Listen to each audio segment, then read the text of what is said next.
Good morning, guys. Time check muna tayo is 9 in the morning. So, ayan guys, before tayo mag-drive at maghatid kay boss papunta sa trabahoan niya, maglaro muna ako ng snow guys kasi wala pa naman siya at nagre-ready pa. So, tara guys, maglaro muna ako sa snow. Kunwari guys, maligo ako. Charot.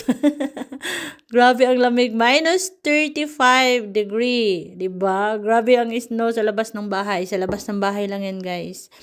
So, wala man masyadong ano dito, guys. Kanang kahoy. Kasi patag dito. So, grabe pa rin ang snow. Ayan, guys, oh, sa labas ng bahay. Wang. Diba? Parang matulog lang yan.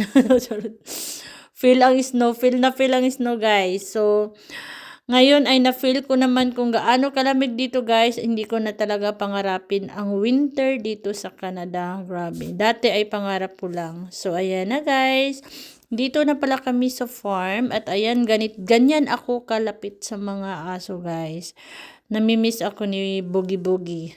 Yan ang kalaro ko dito sa farm. While naghintay ako kay Robert nasa loob ng shop.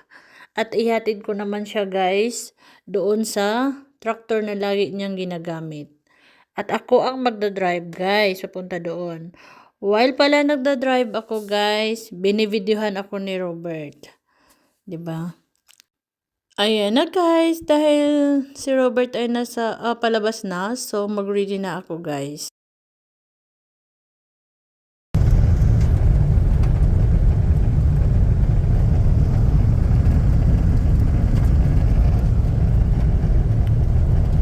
Thank you.